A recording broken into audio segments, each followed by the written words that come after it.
The blizzard hit with a vengeance that February morning in 1883, transforming the Montana Territory into a white hell that swallowed everything in its path. And Dalton Wade knew if he did not find shelter soon, he would become just another frozen corpse that spring would eventually reveal. His horse struggled through drifts that reached past its knees, breath coming in desperate puffs of steam, but Dalton pressed on toward his ranch, squinting against the needles of ice that struck his face like tiny daggers. The wind howled with such fury that he almost missed the dark shape lying half buried in the snow near the tree line, and when he finally registered what he was seeing, his heart lurched in his chest because no one should be out here, not in this, not alone. He dismounted quickly, his boots sinking deep into the fresh powder, and stumbled toward the figure. A woman lay face down, her dark hair spread across the white canvas like spilled ink, her body already dusted with a fresh layer of snow that suggested she had been here long enough to be in serious danger. Dalton dropped to his knees beside her, his gloved hand searching for a pulse at her neck, and relief flooded through him when he felt the faint flutter of life beneath his fingertips. She wore a thin traveling dress completely inadequate for this weather. No coat, no proper boots, just the kind of clothes someone might wear on a mild autumn day, and he wondered what series of catastrophes had led her to this moment. There was no time for questions. Dalton scooped her into his arms, surprised by how light she felt, how fragile, and he secured her across his saddle before climbing up behind her, holding her against his chest as he urged his horse forward through the storm. His ranch was still 2 miles away, but it might as well have been 20 in these conditions. The mare struggled valiantly, and Dalton kept his head low, his arms wrapped around the unconscious woman, sharing what little warmth his body could provide. The ride felt endless, each minute stretching into an eternity of white and wind and cold that seeped into his bones despite his heavy coat and layered clothing. He talked to his horse, encouraged her, promised her warm oats and a rubdown when they made it home, and he talked to the woman too, though she could not hear him, telling her to hold on, that she was going to be all right, that he would not let her die out here in this God-forsaken cold. When the dark shape of his cabin finally emerged from the swirling snow, Dalton wanted to weep with relief. He guided his mare to the small barn attached to the side of the structure, dismounted with the woman still in his arms, and kicked the door open. Inside, the temperature was not much better, but at least they were out of the wind. He laid the woman on a pile of hay, then quickly unsaddled his horse and rubbed her down with shaking hands, giving her feed and water before covering her with a blanket. The mare had saved both their lives today. Dalton gathered the woman into his arms again and carried her through the connecting door into his cabin. The fire had died down to embers, but the interior was still warmer than outside. He laid her on his bed, the only real bed in the single-room cabin, and immediately went to work building up the fire. His hands trembled as he added kindling and logs, coaxing flames to life, and soon blessed heat began to fill the space. He returned to the woman and began the delicate work of removing her wet clothes. Her skin was ice cold, lips tinged blue, and he worked quickly but carefully, mindful of her modesty even as he understood that leaving her in these frozen garments would kill her. He found one of his own shirts and a pair of his smaller underthings, managing to dress her in them before wrapping her in every blanket and quilt he owned. He rubbed her hands and feet, trying to restore circulation, watching for any signs of frostbite. Her face was beautiful even in its pallor, with high cheekbones and full lips, dark lashes resting against her cheeks. She looked young, perhaps in her early 20s, and Dalton found himself wondering about her story, about who she was and where she had come from. but those questions would have to wait. For now, he focused on keeping her alive. He heated water and filled several bottles, tucking them around her body to help raise her core temperature. He made broth from dried beef and vegetables, keeping it warm on the stove in case she woke and could take some nourishment. Then he settled into his chair beside the bed and waited, listening to her shallow breathing, watching the slow rise and fall of her chest. Night fell early as it always did in winter, and the storm continued to rage outside, rattling the shutters and howling down the chimney. Dalton dozed fitfully in his chair, jerking awake periodically to check on his patient, to add wood to the fire, to ensure she was still breathing. Somewhere around midnight, her color began to improve, the blue fading from her lips, a hint of pink returning to her cheeks. Dawn brought no relief from the storm. If anything, the wind had intensified and snow piled high against the cabin walls.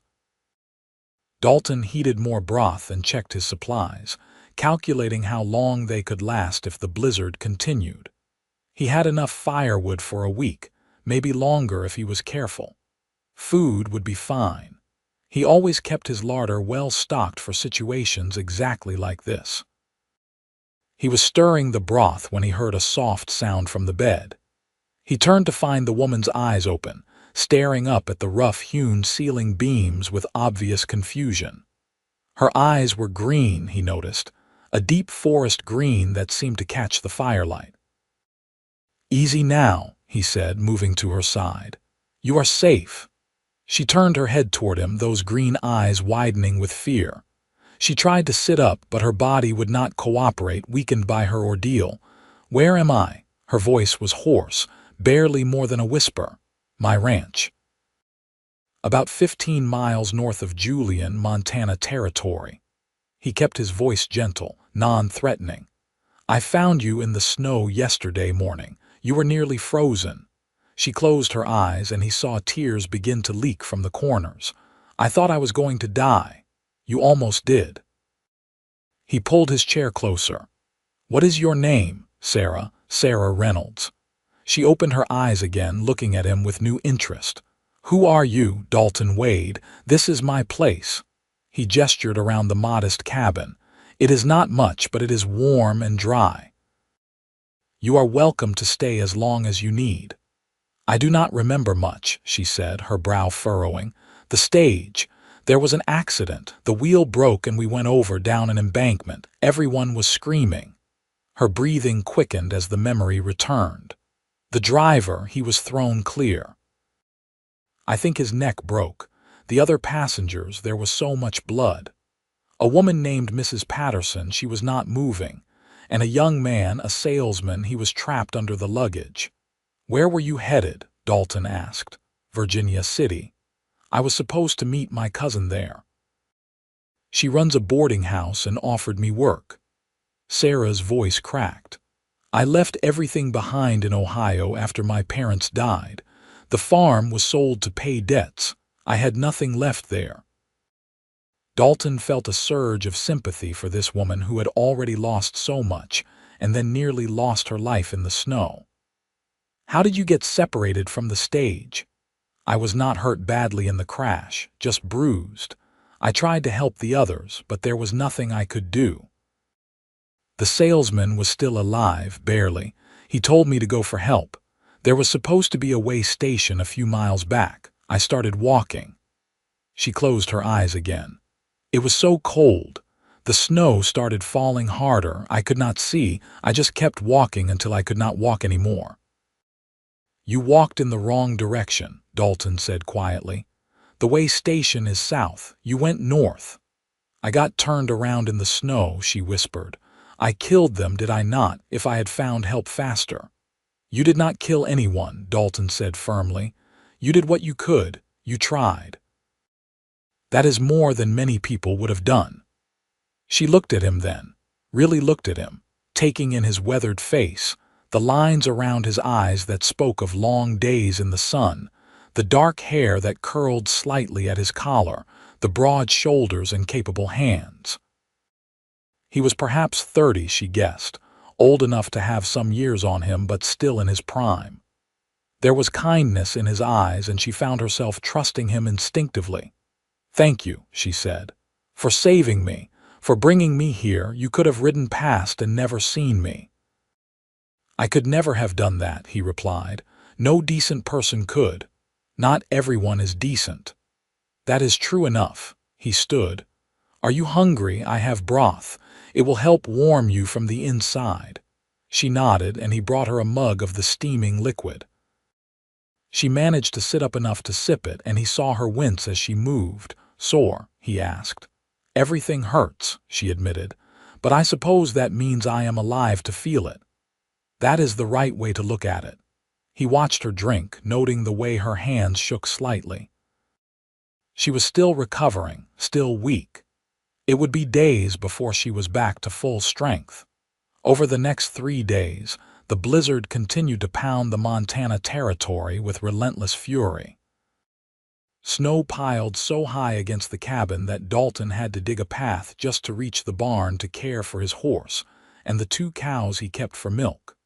Sarah remained in bed, her strength returning slowly but steadily. Dalton tended to her with a gentle competence that surprised him. He had lived alone for 5 years now, ever since his father died and left him the ranch, and he had grown accustomed to his solitary life. But having someone to care for, someone to talk to, awakened something in him he had thought long dormant. They talked during those long storm-bound days. Sarah told him about her childhood in Ohio, about her father's farm and how her mother had loved to grow flowers, about the fever that had taken them both within days of each other just before Christmas. She spoke of her grief and her determination to start fresh somewhere new, to build a life that would have made her parents proud. Dalton shared his own story, though with more reluctance. He had been born in Texas, the only son of a rancher who had decided Montana Territory offered better opportunities. They had built this place from nothing, just the 2 of them, working dawn to dusk to clear land, build the cabin and barn, establish a herd. His mother had died when he was young, too young to remember her clearly, and so it had always been just him and his father. Then 5 years ago, his father had been kicked by a spooked horse and died 3 days later from internal injuries.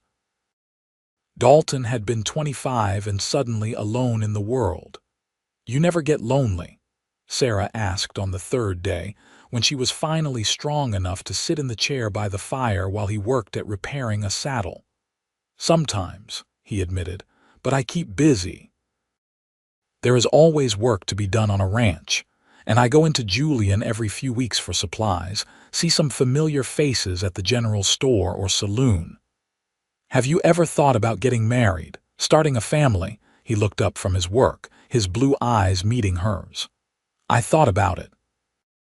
But ranching is hard work, especially out here where winters can kill you if you are not careful. What woman would want this life?" "One who values security and honesty over luxury," Sarah said. "One who understands that real wealth is not measured in dollars but in the quality of a man's character." Something passed between them in that moment, a recognition, an acknowledgement of possibility. Dalton felt his heart beat faster, and he had to look away, back down at the leather in his hands. He had known this woman for only 3 days, but already he felt drawn to her in a way he had never experienced before. She was beautiful, certainly, but it was more than that. She had courage. She had endured loss and hardship without becoming bitter. She had tried to save strangers at risk to her own life. These were qualities that mattered, that spoke to the kind of person she was at her core. The storm finally broke on the 4th day. Dalton woke to silence, that particular quality of quiet that comes after days of wind and fury. He rose from his makeshift bed on the floor near the fire and checked on Sarah, who was still sleeping peacefully in his bed. Then he bundled up and went outside. The world had been transformed into a landscape of pure white. Snow covered everything in smooth, undulating drifts that sparkled in the weak morning sunlight. The sky was a pale blue, washed clean by the storm, and the air was so cold it hurt to breathe. But it was over. They had survived.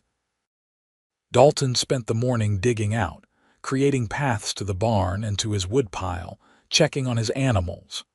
The horse and cows were fine, if a bit stir-crazy from being cooped up. He mucked out the barn and gave them fresh feed and water, taking his time with the familiar chores. When he returned to the cabin, he found Sarah out of bed and standing by the window, wrapped in one of his quilts, looking out at the snow-covered landscape. She turned when she heard him enter, and he was struck again by her beauty, by the way the morning light caught in her dark hair and made her green eyes glow. "It is beautiful," she said. "I have never seen so much snow." "It is a hard beauty," he replied, stomping snow off his boots. "The kind that can kill you if you do not respect it." "When do you think the road will be passable?" she asked. "When can I continue to Virginia City?" The question hit him like a physical blow, though he tried not to show it. Of course she would want to leave to continue on her journey. She had plans, a destination, a life waiting for her. But the thought of her leaving, of the cabin returning to its silent emptiness, filled him with an ache he could not quite name. "Hard to say," he answered carefully. "Could be a week or more before anyone can get through. The stage line will need time to clear the route and assess damage, and they will need to send someone to check on that crashed stage to see about those passengers." Sarah's face fell. "I should go with them. I should show them where it happened. Those people deserve proper burial." "They will find it," Dalton assured her. "Once they know a stage went missing, they will search the route. They will find it." He paused. "You cannot blame yourself for what happened. You know that, do not you?" "I know," she said softly, "but knowing and feeling are different things." He understood that more than he could say. He had spent months after his father's death going over every detail, wondering if there was something he could have done differently, some way he could have prevented the accident. Guilt was a heavy burden, even when it was not deserved. Over the next few days, a routine developed. Sarah's strength continued to return, and she insisted on helping around the cabin. She cooked meals while Dalton tended to the outdoor chores. She mended his clothes, which he had to admit were in sad need of attention. She organized his supplies and cleaned every surface until the cabin shone in a way it never had when he lived alone. In the evenings, they would sit by the fire and talk, sharing stories, learning each other's thoughts and opinions on everything from politics to philosophy to the simple pleasure of a good meal. Dalton found himself looking forward to coming back to the cabin each day, knowing she would be there. He loved the way she hummed while she worked, the way she laughed at his dry jokes, the way she listened with genuine interest when he talked about his plans for the ranch. And he could not help but notice the way she looked at him sometimes, with a softness in her eyes that made his breath catch. One evening, about a week after the storm ended, Sarah brought up the subject that had been hovering unspoken between them. They had just finished dinner, and Dalton was whittling a piece of wood while Sarah worked on darning one of his socks. "The road will be clear soon," she said quietly.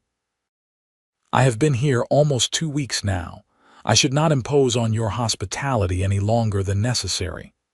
"You are not imposing," Dalton said, perhaps too quickly. "You are welcome to stay as long as you like." "That is kind of you, but I have obligations. My cousin is expecting me. She is counting on my help with the boarding house." "Have you written to her, to let her know you are alive?" "No, how could I? The mail is not running." "The stage should come through in the next few days," Dalton said. "Once it does, you can send a letter, see what she says. Maybe." He trailed off, not sure how to continue.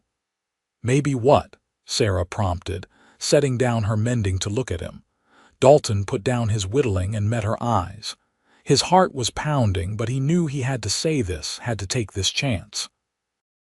If he let her leave without speaking his mind, he would regret it for the rest of his life. "Maybe you do not have to go," he said. "Maybe you could stay here, with me." The cabin seemed to hold its breath. Sarah's eyes widened, and he saw a flash of something in them: surprise, hope, fear, all mixed together. "Dalton," she began, but he held up a hand. "Let me finish, please." He took a deep breath. "I know we have only known each other a short time. I know this is sudden and probably not proper, and I am not doing this the right way. But I feel something for you, Sarah. Something I have never felt for anyone before. When I think about you leaving, about this cabin being empty again, it feels wrong. It feels like losing something precious before I ever really had the chance to appreciate it." "I feel it too," Sarah whispered. "I have been trying not to, trying to tell myself it is just gratitude, just the circumstance of being thrown together. But it is more than that. When you come back from the barn and I hear your footsteps on the porch, my heart lifts. When you smile at something I said, I feel warm all over. When I think about leaving and never seeing you again." She stopped, her eyes shining with unshed tears. Dalton crossed the space between them and knelt beside her chair, taking her hands in his. They were small and soft despite the work she had been doing, and they fit perfectly in his larger, calloused ones. "Then stay," he said. "Marry me. Build a life here with me. It will not be easy, I will not lie to you about that. Ranching is hard work and winters are brutal, and there will be times when we wonder if we can make it. But we will have each other. We will face whatever comes together." "You would marry me?" Sarah asked. "A woman you found half frozen in the snow. A woman with nothing to her name, no dowry, no family, no prospects. I would marry you because you are brave and kind and strong," Dalton said. "Because you make me laugh and you make this cabin feel like a home instead of just a place to sleep. Because when I look at you, I see my future, and it is brighter than anything I ever imagined for myself." He squeezed her hands gently. "You are not nothing, Sarah Reynolds. You are everything." The tears spilled over then, running down her cheeks, but she was smiling through them. "Yes," she said. "Yes, I will marry you, I will stay." Dalton felt a surge of joy so intense it almost frightened him. He stood, pulling her up with him, and wrapped his arms around her. She came willingly, pressing her face against his chest, her arms encircling his waist. They stood there for a long moment, just holding each other, feeling the rightness of it, the way they fit together as if they had been designed for this purpose. When Dalton finally pulled back enough to look at her face, he saw his own happiness reflected there. Slowly, giving her time to pull away if she wished, he lowered his head and kissed her. It was gentle and sweet, a first kiss full of promise and hope. Sarah's hands came up to rest on his shoulders, and she kissed him back with a tenderness that made his heart ache in the best possible way. When they finally broke apart, both a little breathless, Dalton rested his forehead against hers. "You are home now," he said softly. "Right here. This is where you belong." "Home," Sarah repeated, testing the word. "Yes, I am home." The first stage after the storm arrived 3 days later.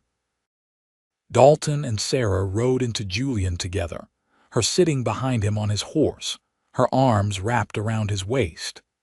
The town was small, just a collection of buildings clustered around a crossroads, but it served the scattered ranches and mining operations in the area. They stopped first at the general store, where Dalton introduced Sarah to Hiram Tucker, the owner, a portly man with friendly eyes and a ready smile. "Getting married, you say?" Hiram exclaimed, pumping Dalton's hand enthusiastically. "Well, I will be. Congratulations to both of you. About time you settled down, Wade. This place will be good for you, Miss Reynolds. Dalton here is one of the best men I know." Sarah smiled, warming to the older man immediately. "I am learning that. You will need supplies," Hiram said, already moving behind his counter. "A woman needs more than jerky and beans, no offense, Dalton. Let us get you set up proper." They spent an hour selecting items, everything from bolts of fabric to make curtains and a new dress for Sarah, to cooking supplies, to seeds for a spring garden. Dalton watched Sarah's excitement as she planned for their future, and his heart swelled with love for her. This was real. This was happening. He was going to have a wife, a partner, someone to share his life with. Their next stop was the small church at the edge of town. Reverend Miller was a thin, solemn man in his 50s who had been serving the Julian community for a decade. He listened to their story, his expression softening as Dalton explained how they had met and their decision to marry. "It is irregular," the Reverend said. "The usual practice is to announce the banns, give the community time to object if there is any impediment to the marriage." "There is no impediment," Dalton said firmly. "We are both of age, both free to marry. We want to do this properly, before God and witnesses." The Reverend studied them both, his gaze shrewd. Whatever he saw seemed to satisfy him, because he nodded. "Very well. I can perform the ceremony this Sunday after regular services. That will give the community a chance to attend and witness the union." "Thank you, Reverend," Sarah said. "That means a great deal to us." They made their way to the land office next, where Dalton filed the necessary paperwork to add Sarah as his legal wife once they were married, ensuring she would have claim to the ranch if anything happened to him. The clerk, a young man with ink-stained fingers, copied the information carefully and promised the documents would be ready after the wedding. Their final stop was the small hotel and saloon where they found the sheriff, Tom Bradley, drinking coffee and reviewing reports. Dalton told him about Sarah's ordeal and the crashed stage. "We found it 2 days ago," the sheriff said, his expression grim. "3 dead, just like you said, Miss Reynolds. We brought the bodies back and buried them in the churchyard. Reverend Miller said words over them. The stage company is investigating what caused the wheel to break, whether it was poor maintenance or just bad luck." "Thank you for telling me," Sarah said quietly. "I am glad they were cared for properly." "You did what you could," Sheriff Bradley said. "Most folks would have stayed with the stage and frozen to death. You tried to get help. That took courage." On the ride back to the ranch, Sarah was quiet, processing the news about the stage passengers. Dalton understood her need for silence and simply held the reins steady, letting his horse pick its way along the snow-packed trail. The sun was setting, painting the sky in shades of orange and pink that reflected off the snow, creating a landscape that looked like something from a dream. "They had families," Sarah finally said. "The people who died. They were going somewhere to someone, and now they are just gone." "But their families will know what happened," Dalton replied. "They will have closure. That is something, and you get to live, Sarah. You get to build a life and be happy. I think if those people could speak, they would tell you to do exactly that, to not waste the chance you were given." She leaned her cheek against his back. "You always know what to say. Not always, but I try." The days leading up to Sunday passed in a blur of preparation.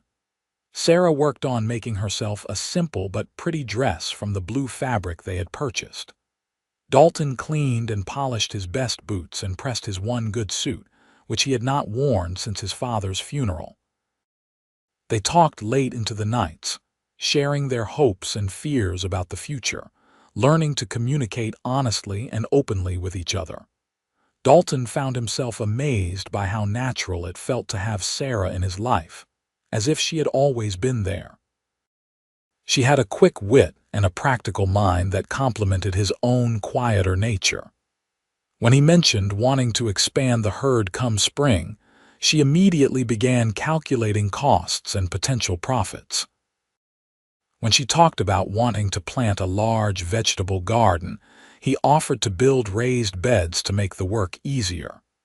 They were becoming a team, anticipating each other's needs and wants, building something solid together. Sunday morning dawned clear and cold. They dressed in their best clothes, Dalton in his dark suit and Sarah in her new blue dress that brought out the green in her eyes. She had fashioned a small bouquet from dried flowers and pine boughs, and she carried it nervously as they rode into town. The church was fuller than Dalton had expected.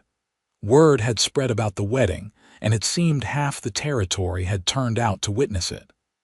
Hiram Tucker was there with his wife, a plump, cheerful woman who immediately took Sarah under her wing. Several ranchers Dalton knew nodded their approval. Even the saloon owner and the town doctor had come, curious to meet the woman who had finally captured Dalton Wade's heart. The ceremony itself was simple but meaningful. Dalton and Sarah stood before Reverend Miller and exchanged vows, their voices steady and clear. When Dalton slipped a simple gold band onto Sarah's finger, a ring that had belonged to his grandmother and was the only piece of jewelry he owned, she smiled up at him with such love that he felt his throat tighten with emotion. "I now pronounce you husband and wife," Reverend Miller intoned. "You may kiss your bride." Dalton cupped Sarah's face in his hands and kissed her gently, mindful of their audience but unable to completely hide the depth of his feelings. When they turned to face the congregation, hand in hand, the small church erupted in applause and well wishes. The community insisted on throwing them a celebration at the hotel. Tables were pushed together, food appeared as if by magic, and someone produced a fiddle. Dalton found himself swept into conversation after conversation, accepting congratulations and advice, some of it useful, some of it less so. But through it all, he kept Sarah close, his hand at her waist or holding hers, grounding himself in her presence. As the afternoon wore on and the celebration showed no signs of ending, Sarah leaned close to Dalton and whispered, "Can we go home now? I want to be alone with my husband." The way she said husband, with such warmth and promise, sent a thrill through him. He nodded and they made their excuses, thanking everyone for coming and for their generosity. The ride back to the ranch was made in comfortable silence, both of them tired but happy, anticipating the night ahead. Inside the cabin, Dalton built up the fire while Sarah changed out of her wedding dress into something more comfortable. When she emerged from behind the privacy screen he had erected for her, wearing one of his shirts over her nightgown, her hair loose around her shoulders, he thought she had never looked more beautiful. "Come here," he said softly, and she crossed to him, letting him pull her into his arms. They stood there swaying slightly, as if to music only they could hear. "Are you happy?" he asked. "Happier than I have ever been," she replied honestly. "When I think about where I was just 3 weeks ago, lost in that storm, certain I was going to die, and where I am now, married to a good man with a home and a future, it seems like a miracle." "You are my miracle," Dalton said. "The storm brought you to me, and I will be grateful for that for the rest of my life." They made love that night with a tenderness and passion that felt like both a discovery and a homecoming. Afterward, lying tangled together in the narrow bed, Sarah traced patterns on Dalton's chest and talked about her dreams for their future. "I want children," she said. "At least 3 or 4. I want this cabin to be full of laughter and noise and love." "I want that too," Dalton agreed. "Though we might need to build an addition if we are going to have that many," she laughed, the sound rich and full of joy. "We will figure it out, together." "Together," he echoed, kissing the top of her head.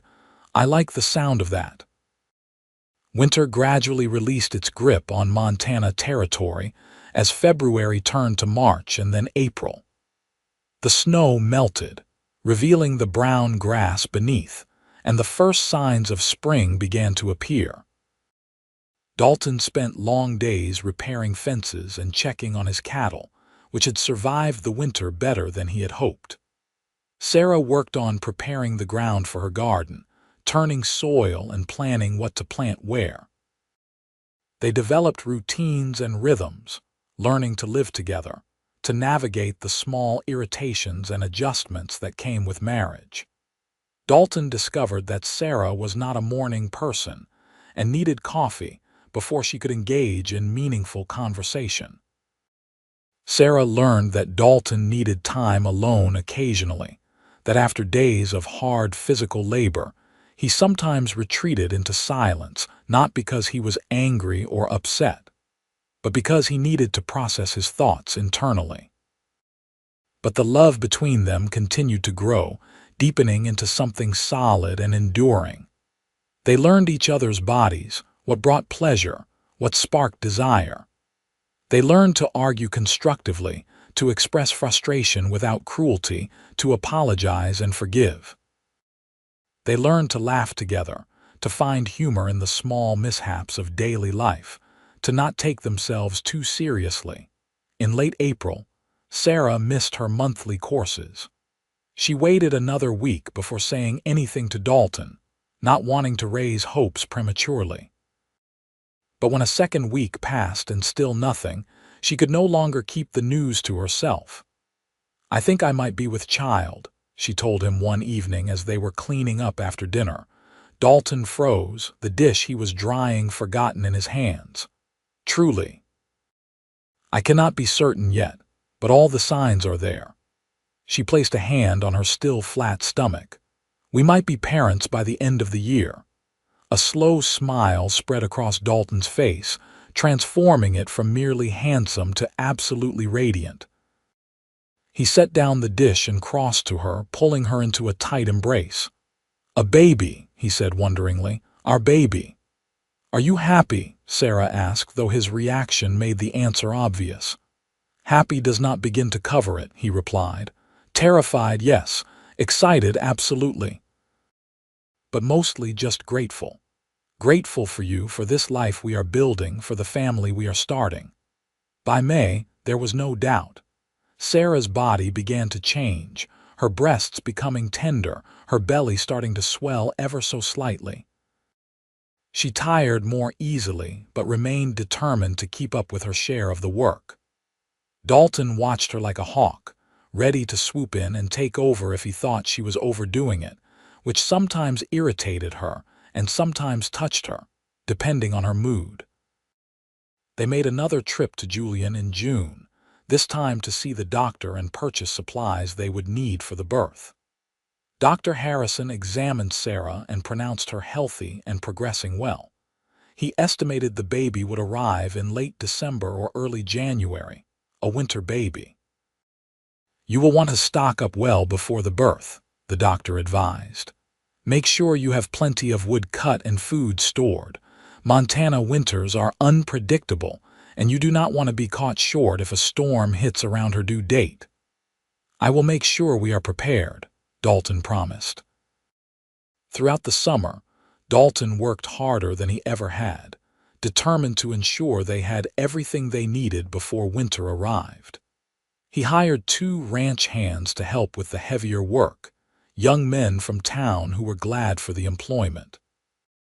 Together they built an addition onto the cabin, adding 2 more rooms, one that would serve as a bedroom for them and one that would be the nursery. They reinforced the barn, stocked the larder to overflowing, and cut enough firewood to last through 2 winters if necessary. Sarah, despite her growing belly, maintained her garden with fierce pride. She harvested vegetables throughout the summer and spent hours canning and preserving food for the winter months. She sewed baby clothes from soft fabric, creating tiny gowns and blankets and caps. She prepared the nursery with loving care, painting the walls a cheerful yellow and hanging curtains she had embroidered with wildflowers. In the evenings, they would sit together in the main room, Dalton often with his hand on Sarah's swollen belly, feeling their child move and kick. They talked about names, about what kind of parents they wanted to be, about their hopes and dreams for this new life they had created. What if something goes wrong? Sarah asked one night in late October, giving voice to the fear that had been growing as her due date approached. Women die in childbirth. Babies die. What if? Do not think like that, Dalton said firmly, though he shared her fears. He had heard the stories, knew the risks. You are strong and healthy. Dr. Harrison said everything looks good. We are going to get through this together. Promise me something, Sarah said, looking up at him with serious eyes.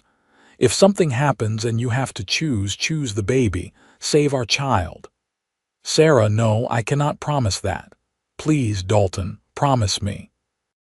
He wanted to refuse, wanted to tell her that he would choose her every time, that he could not imagine continuing without her. But he also understood what she was asking, the sacrifice a mother makes even before her child is born. I promise, he finally said, though the words tasted like ashes in his mouth. But it will not come to that. You are both going to be fine. The first snow fell in mid-November, a light dusting that melted by afternoon.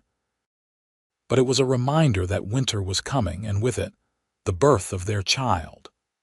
Dalton made sure everything was ready, double and triple checking their supplies, ensuring they had everything Dr. Harrison had told them they would need. Sarah's labor began on a cold December night, 3 weeks before Christmas. Dalton had been asleep when she shook him awake, her face calm but determined. It is time, she said simply. He was up and dressed in seconds, his heart pounding. He built up the fire, heated water, and laid out the supplies they had prepared. One of the ranch hands rode into town to fetch Dr. Harrison, though Dalton was not sure the man would make it in time.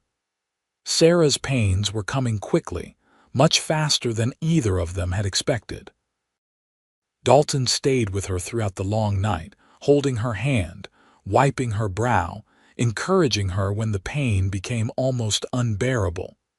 He had never felt so helpless, so inadequate. This was women's work, the mysterious and dangerous process of bringing new life into the world, and all he could do was stand by and offer what comfort he could. Dawn was breaking when Dr. Harrison finally arrived, his medical bag in hand. He examined Sarah and nodded approvingly. You are doing well, Mrs. Wade. Not much longer now. And indeed, as the sun rose fully over the Montana landscape, painting the snow-covered ranch in shades of gold and pink, Sarah gave one final push, and their son entered the world with a lusty cry that was the most beautiful sound Dalton had ever heard. A boy, Dr. Harrison announced, cutting the cord and wrapping the baby in a clean blanket. A healthy, strong boy. Dalton looked down at his son, at the tiny red face and waving fists, and felt something shift fundamentally in his chest. This was his child, his son, a part of him and Sarah combined into this perfect, miraculous new being. When the doctor placed the baby in Sarah's arms, and Dalton saw the look of pure love on her face, he had to turn away for a moment to compose himself. He is perfect, Sarah whispered, tracing her finger along the baby's cheek. Absolutely perfect. What will you name him? Dr. Harrison asked as he worked to make Sarah comfortable and ensure she had no complications. Dalton and Sarah looked at each other. They had discussed names endlessly but had never quite settled on one. Now, looking at their son, the answer seemed obvious. Daniel, Sarah said. Daniel Thomas Wade, after Dalton's father. Thomas, Dalton questioned, surprised. It means twin, Sarah explained. I want him to carry part of your name too. Daniel Thomas. What do you think? I think it is perfect, Dalton said, his voice rough with emotion. Just like him, just like you. The weeks following Daniel's birth were some of the most challenging and rewarding of their lives. The baby was healthy and growing, but he needed constant attention. Sarah was exhausted. still recovering from the birth, and Dalton found himself taking on tasks he never imagined he would, changing soiled cloths, walking the floor with a crying infant, learning to soothe and comfort this tiny person who depended on them for everything. But through the exhaustion and the overwhelming responsibility, there was also profound joy. Watching Sarah nurse their son, seeing her face soften with love as she cradled him, made Dalton's heart ache with happiness. Holding Daniel while Sarah slept, feeling the weight of his son in his arms, the trust implicit in that small body relaxing against his chest, gave his life a meaning and purpose deeper than anything he had known before. Christmas that year was quiet but special. They did not have money for elaborate gifts, but Dalton carved a set of wooden animals for Daniel, even though the baby was too young to appreciate them. Sarah knitted Dalton a new sweater from wool she had traded for in town. They attended Christmas Eve service at the church in Julian, bundling Daniel in warm blankets for the journey, and received warm congratulations from the community. As the year turned from 1883 to 1884, Dalton reflected on how much his life had changed in the span of 12 months. A year ago, he had been alone, convinced his life would continue in solitary routine until old age or accident claimed him. Now he had a wife he loved more than he had thought possible, a son who made him want to be a better man, and a home filled with warmth and laughter and purpose. The years that followed brought their share of challenges. Ranching was never easy, and Montana's harsh climate was unforgiving. There were seasons when the cattle prices were so low that Dalton wondered if they would make it through. There was a summer of drought that turned the grass brown and made feed scarce. There was another terrible blizzard, though this time Dalton was prepared, with his family safe inside their sturdy cabin. But there were also moments of transcendent joy. Daniel's first steps, taken on unsteady legs across the kitchen floor into Sarah's waiting arms. The arrival of their second child, a daughter they named Sophia Rose, in the spring of 1886. The expansion of their herd, the slow but steady growth of their prosperity. The deepening of the bond between Dalton and Sarah. The way they learned to move through life as one unit, anticipating each other's needs, supporting each other through difficulties, celebrating each other's victories. In 1888, their third child was born, another son they named Samuel. The cabin, despite its addition, was now bursting at the seams with life and noise and the organized chaos that comes with 3 young children. Dalton built yet another room, and they talked about eventually constructing a proper house, something bigger and more substantial. Through it all, Dalton never forgot that February morning when he found Sarah half frozen in the snow. He thought about it often, about how easily he could have missed her, how she could have died out there alone. The randomness of it, the sheer luck that had brought them together, never ceased to amaze him. Sometimes he would look at his wife, at the strong, capable woman she had become, at the family they had built together, and feel overwhelmed with gratitude. Sarah, for her part, had made peace with her past. She had written to her cousin in Virginia City shortly after the wedding, explaining what had happened. Her cousin had written back expressing relief that Sarah was alive and well, and wishing her happiness in her new life. They exchanged letters occasionally, and Sarah felt the thread of connection to her old life even as she embraced her new one. She thought often about the people who had died in the stage accident, the ones she had been unable to save. But she had taken Dalton's words to heart and tried to honor their memory by living fully, by not wasting the chance she had been given. She threw herself into her roles as wife and mother with dedication and joy, finding satisfaction in the daily rhythms of domestic life, in nurturing her children and supporting her husband. By 1890, The Wade Ranch was well established and prosperous. Dalton had built a reputation for fair dealing and quality cattle. Other ranchers sought his advice, and he was respected throughout the territory. Sarah had become known for her beautiful garden and her skill at preserving food. Other ranch wives would come to her for advice, and she welcomed them warmly, happy to share what she had learned. Their children were growing. Daniel, at 6, was already showing signs of becoming a capable horseman and a hard worker like his father. Sophia, at 4, was fearless and curious, constantly getting into mischief and charming her way out of trouble. Samuel, at 2, was still finding his personality, but showed signs of being the most thoughtful and gentle of the three. That fall, Sarah suspected she might be pregnant again. When Dr. Harrison confirmed it, she was both excited and nervous.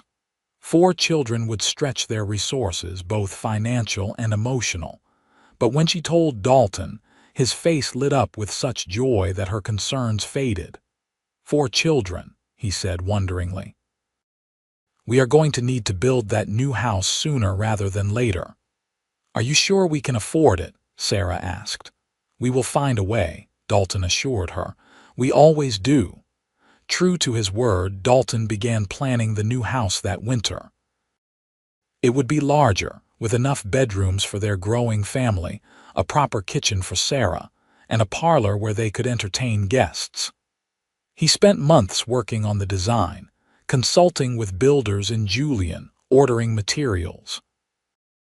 Their 4th child, another daughter they named Isabel Grace, was born in June of 1891, right as construction was beginning on the new house.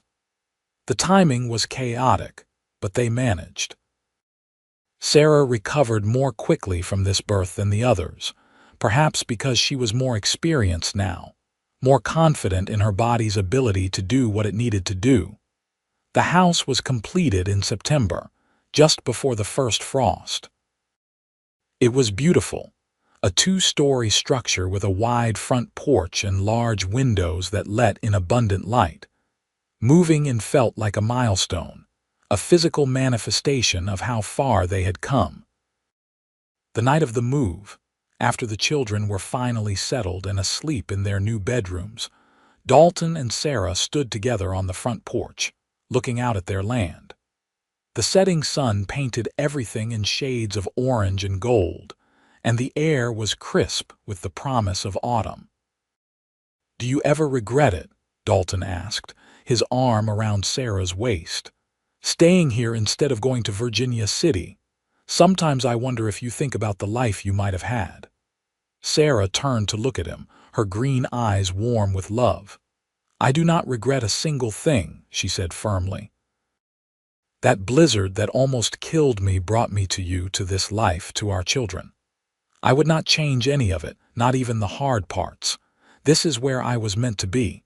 You are who I was meant to find." "You are home now," Dalton said, echoing the words he had spoken to her so many years ago when she first woke up in his cabin. "I am home," Sarah agreed. "I have been from the moment you found me."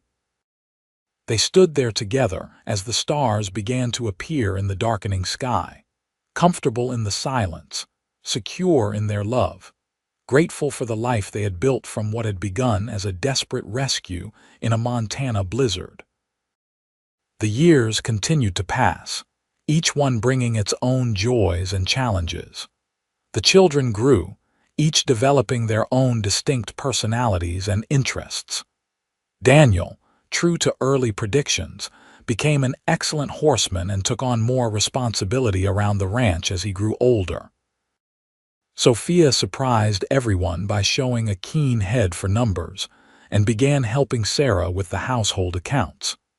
Samuel proved to have a gift with animals, able to calm even the most skittish horse or cow with his quiet presence. Isabel, as the youngest, was perhaps the most spoiled, but also the most observant, watching everything and everyone with her father's blue eyes. In 1895, Montana became a state, and the event was celebrated throughout the territory. Dalton and Sarah took the children to Helena for the statehood celebration, their first real family trip. The children were awed by the city, by the crowds and buildings and the general bustle of urban life so different from their ranch. But after a few days, they were all ready to go home, missing the wide open spaces and the quiet of their land.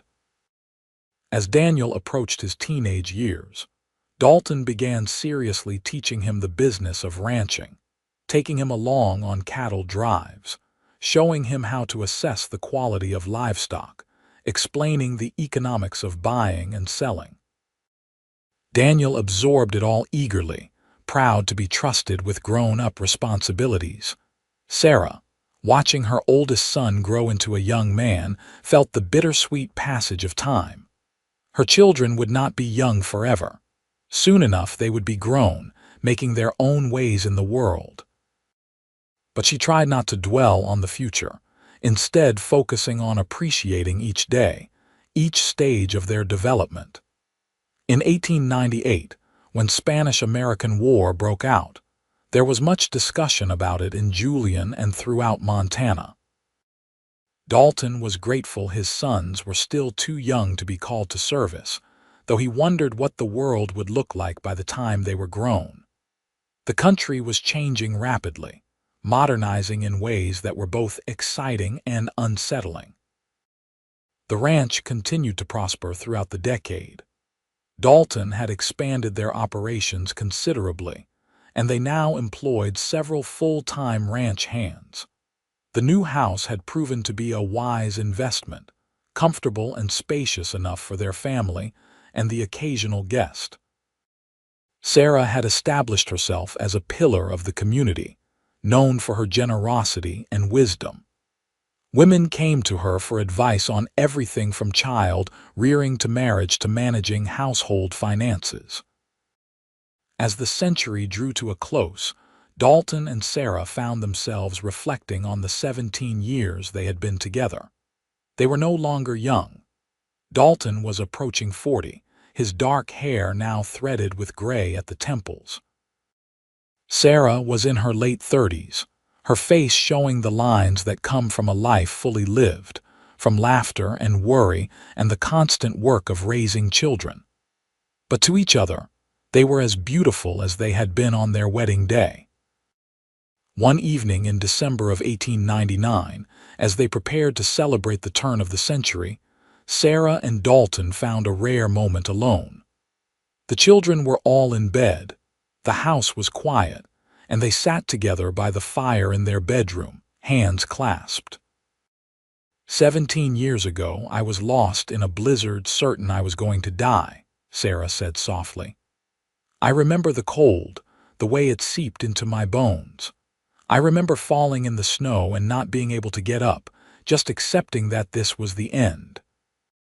Thank God I found you, Dalton said, squeezing her hand. Thank God you did not ride past, Sarah agreed. My entire life, everything I am, everything we have built, it all flows from that moment, from your choice to stop, to look closer, to see me in the snow. It was not really a choice, Dalton said. How could I have done anything else? Many men would have, Sarah replied. Many men would have been focused only on getting themselves to safety, but you stopped. You risked your own life to save a stranger.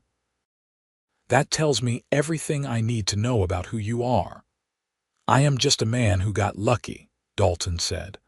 Lucky that a blizzard brought the most remarkable woman I have ever known into my life. They sat in comfortable silence for a while, watching the flames dance in the fireplace, each lost in their own thoughts but connected by their joined hands and their shared history. What do you think the new century will bring? Sarah asked eventually. Change, Dalton said. That is one thing we can count on. The world is different now than when we met. It will be even more different in another 17 years. As long as we face it together, I am not afraid, Sarah said. Together, Dalton agreed. Always together. The new century did indeed bring changes. Automobiles began appearing on the streets of Montana's cities, though they were still rare curiosities in rural areas like Julian. Electricity reached some of the larger towns, though the ranch still relied on kerosene lamps and candles. Telephones became more common, though the Wade Ranch would not get a line until 1905. The children continued to grow and develop. Daniel, at 17 in 1901, had become a capable young man, taking on more and more responsibility around the ranch. Dalton began to think about the future, about how the ranch would pass to his children when he was gone. He wanted to ensure it remained intact, a legacy for all of them. Sophia, at 15, had become a beautiful young woman with her mother's dark hair and green eyes, and her father's quiet determination. She had been courted by several young men from neighboring ranches, but none had captured her interest yet. Sarah saw something of herself in her daughter, that same independence and desire for something more than just the conventional path. Samuel, at 13, was quieter than his siblings but no less intelligent. He had developed a real gift for handling livestock and spent hours working with the horses, training them with patience and skill. Dalton thought he might become a horse breeder if that was what interested him. Isabel, at 10, was still the baby of the family, though she hated being called that. She was curious about everything, constantly asking questions, wanting to understand how the world worked. Sarah thought she might make a good teacher someday if she chose to pursue that path. In the spring of 1903, tragedy struck when one of their longtime ranch hands, a man named Pete Johnson who had been with them for nearly a decade, was killed in a riding accident. His horse had spooked and thrown him, and he had struck his head on a rock. The entire community mourned his loss, and the Wade family felt it deeply. Pete had been more than just an employee. He had been a friend, a presence at their dinner table on countless occasions, a man who had taught Daniel much of what he knew about cattle herding. The funeral was held at the church in Julian, and it seemed the entire county turned out to pay their respects. Afterward, as they were leaving the cemetery, Sarah overheard two older women talking. "Those Wade children are so well-mannered," one said. "Sarah has done a wonderful job raising them. And Dalton has built that ranch into something really successful," the other replied. "Remember when he was just a bachelor struggling to keep his head above water? Hard to believe how much has changed."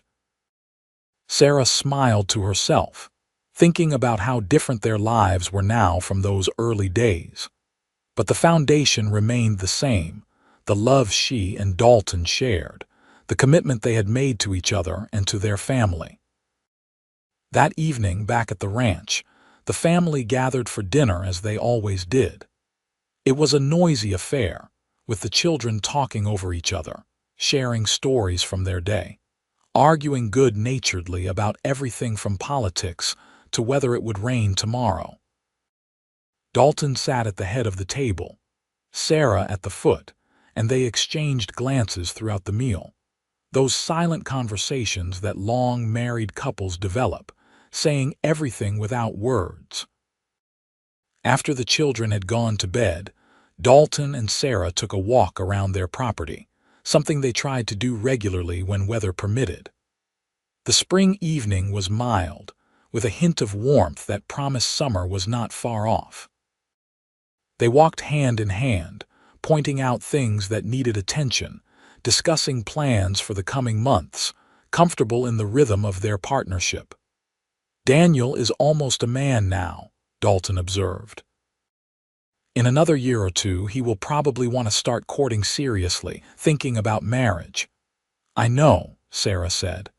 "It seems impossible that our baby is grown. Where did the time go?" "It went into building a life," Dalton replied. "Into raising good children. Into creating something that will outlast us." "Do you ever wish we had done things differently?" Sarah asked. "Never," Dalton said without hesitation. "Do you?" Not for a moment, Sarah assured him. Every choice we made, even the difficult ones, led us here. And here is exactly where I want to be. In 1905, Daniel announced his intention to marry a young woman named Catherine Miller, the daughter of a neighboring rancher. The wedding was a grand affair by Julian standards, held in late summer when the weather was most reliable.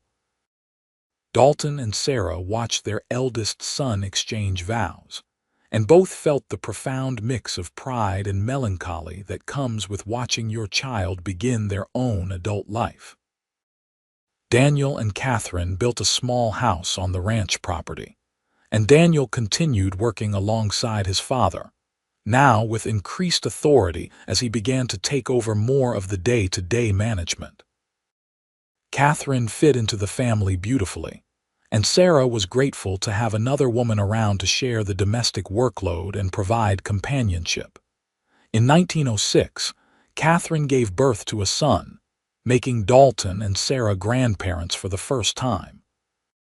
They named him Thomas Dalton Wade, continuing the family tradition, and the baby was welcomed with great joy. Holding his grandson, Dalton felt the cycle of life continuing, the legacy he and Sarah had started extending into another generation. Sophia married in 1907 to a young lawyer from Helena named Robert Anderson. Unlike her brother, Sophia chose to move away from the ranch, settling in the city where her husband practiced law. Sarah missed her daughter terribly, but understood Sophia's desire to experience a different kind of life. They wrote letters frequently, and Sophia visited as often as she could. Samuel showed no interest in courting, instead focusing all his energy on developing the ranch's horse breeding operation. He had a real gift for it, and the horses he raised became known throughout Montana for their quality and temperament. Dalton gave him a corner of the ranch to develop as he saw fit, and Samuel threw himself into the work with dedication and passion. Isabel, as she grew into young womanhood, revealed herself to be perhaps the most like Sarah in temperament. She was fiercely independent, curious about the world beyond Montana, and determined to make her own way. She talked about going to college, something practically unheard of for ranch girls, but Dalton and Sarah encouraged her ambitions. They had worked hard to ensure their children would have opportunities they themselves had never had. By 1910, the Wade Ranch was one of the most successful operations in the region. Dalton had expanded into horse breeding alongside the cattle operation, thanks largely to Samuel's efforts. They employed a dozen men full-time and more during busy seasons. The ranch provided not just for their immediate family, but for many others in the community as well. But success had not changed the essential nature of who Dalton and Sarah were. They remained grounded, hardworking, committed to their family and their community. They still attended church every Sunday when weather permitted.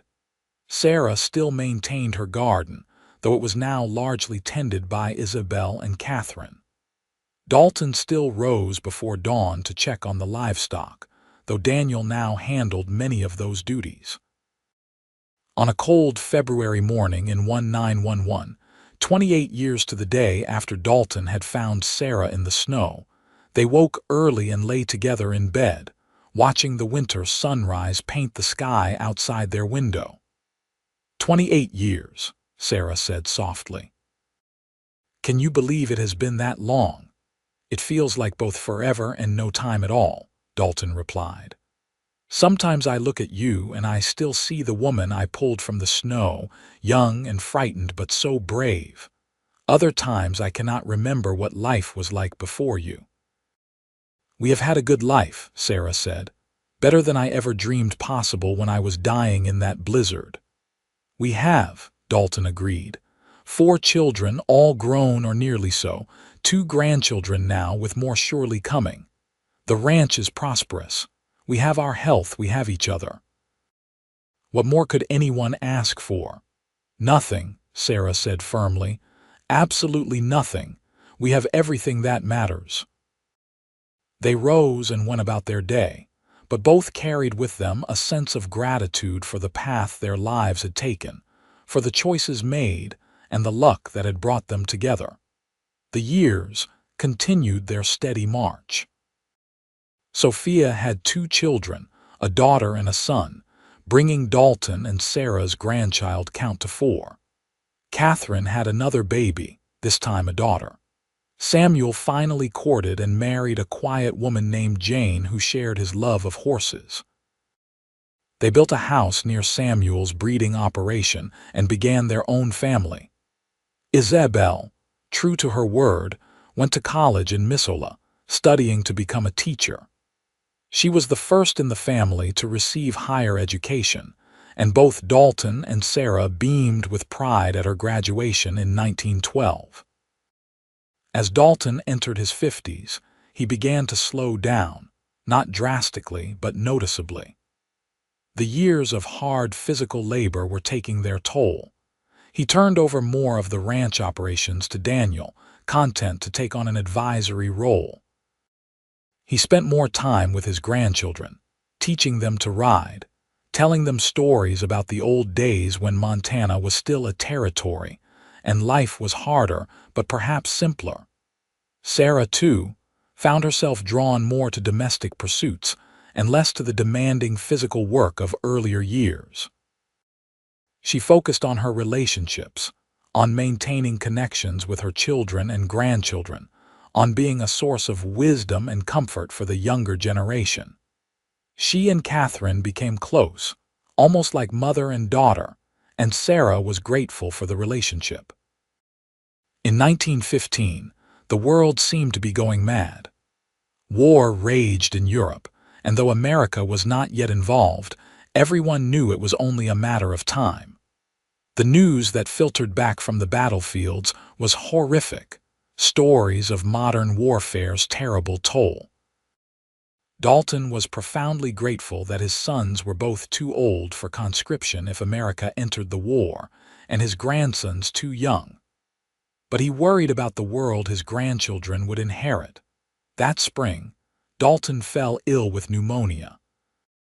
For several terrifying weeks, Sarah thought she might lose him. The doctor came regularly, and the entire family gathered, praying and hoping. But Dalton's constitution was strong, strengthened by decades of outdoor work and clean living, and he slowly recovered, though it took months before he was fully back to himself. The illness changed something in both of them. They had always known intellectually that they would not live forever, but now they felt the reality of their mortality in a more immediate way.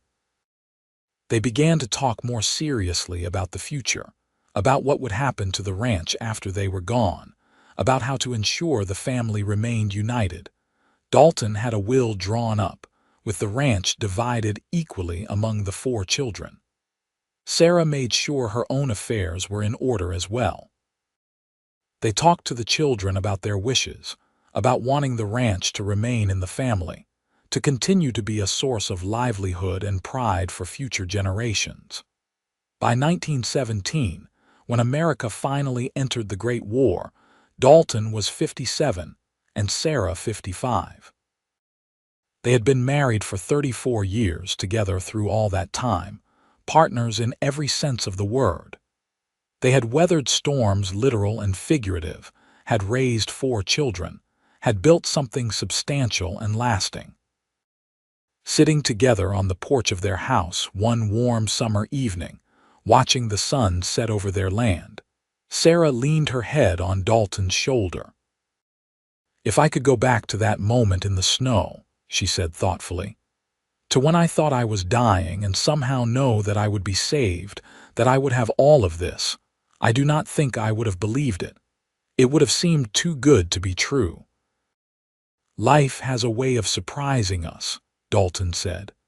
"I certainly never imagined that morning when I found you that I was finding my wife, the mother of my children, my partner for life. I thought I was just helping someone in trouble." "You were," Sarah said. "But you were also giving me a gift beyond measure. You gave me a future when I had none. You gave me a home when I was lost. You gave me love when I was alone. Everything I am, everything I have become started with your kindness that day. And you gave me just as much, Dalton countered. Before you, I was just existing, going through the motions. You brought life to this place, joy, purpose. You made a house into a home. You gave me children, a family. You made me happier than I ever thought possible. They sat in comfortable silence as the stars began to appear, the same stars that had shone down on them that night so many years ago when Sarah had agreed to marry him, when Dalton had promised her that she was home. The war ended in 1918, and the family celebrated, grateful that none of their own had been lost to that terrible conflict. The world that emerged from the war was different, changed in ways both visible and subtle. But the ranch remained, a constant in a changing world, and the family that had built it continued to grow and thrive. In 1920, as the decade turned and the country entered what would come to be known as the Roaring Twenties, Dalton and Sarah celebrated their 37th wedding anniversary quietly, just the two of them. The children had offered to throw a party, but they had declined, preferring to mark the occasion privately. They took a walk around the ranch, as they had so many times before, but this time it was less about checking fences or planning work and more about remembering. They stopped at the place where the old cabin had stood, now just a foundation overgrown with grass. They remembered their early days there, the cramped quarters, the struggle to make ends meet, the joy of their first child. They walked to the new cemetery on the property, where Pete Johnson and several others who had worked on the ranch over the years were buried. They paid their respects, remembering friends lost to time and accident. They visited the various houses on the property, checking in briefly with Daniel and Catherine, with Samuel and Jane, seeing their grandchildren who were growing so fast. Finally, they returned to their own house as evening fell. Inside, Sarah prepared a simple meal and they ate together at the kitchen table, talking and laughing, reminiscing about their years together. "You remember our wedding night?" Sarah asked, a playful smile on her lips. "You were so nervous." "I was terrified," Dalton admitted. "I wanted everything to be perfect for you, and I was convinced I would somehow mess it up." "You did not mess anything up," Sarah assured him. "It was perfect because we were together. That is all that mattered then and all that matters now." After dinner, they sat together in the parlor, Sarah reading while Dalton worked on a piece of leather he was tooling, a hobby he had taken up in his later years. The grandfather clock ticked steadily in the corner, marking the passage of time that seemed to move both too fast and exactly right. "Dalton," Sarah said suddenly, setting down her book. "Yes, thank you for what? For everything. For finding me, for loving me, for giving me this life, for being exactly who you are." Dalton set down his work and crossed to her, kneeling beside her chair despite the protest of his joints. He took her hands in his, looking into those green eyes that still captivated him after all these years. "You never need to thank me," he said. "Loving you has been the easiest thing I have ever done. You are my heart, Sarah. You always have been." She leaned down and kissed him, tender and sweet, a kiss that held decades of love and commitment and partnership. When they broke apart, both were smiling. "Come on," Dalton said, standing and offering her his hand. "Let us go to bed. I want to fall asleep holding you like I have for 37 years. And wake up beside you like I hope to for many more years to come," Sarah added, taking his hand and letting him pull her to her feet. They climbed the stairs to their bedroom, moving more slowly than they once had but still together, still hand in hand. In their room, they prepared for bed with the comfortable routine of long marriage, each knowing what the other needed without having to ask. Lying in bed together, Sarah curled into Dalton's side, his arm around her shoulders, her head on his chest. She listened to the steady beat of his heart, that sound that had comforted her through so many nights, and felt completely at peace. "You are home now," Dalton murmured, repeating the words he had spoken all those years ago. "I am home," Sarah agreed. "I always have been from the moment you found me." And as they drifted off to sleep, surrounded by the life they had built together, the family they had created, the love they had nurtured through decades, both knew that whatever tomorrow brought, they would face it as they had faced everything else together. Two souls bound by fate and choice, by chance and determination, by a blizzard in the Montana wilderness, and the simple human kindness of a man who could not ride past someone in need. Their story, born from near tragedy and blooming into a life rich with love and purpose, was one they would carry with them always, a testament to the power of compassion, the strength of commitment, and the enduring nature of true love. From that desperate moment in the snow to this peaceful evening in their comfortable bed, from strangers to lovers to partners to grandparents, they had built something beautiful and lasting, a legacy that would continue long after they were gone, in their children and grandchildren, and in the very land itself, forever marked by their presence and their love.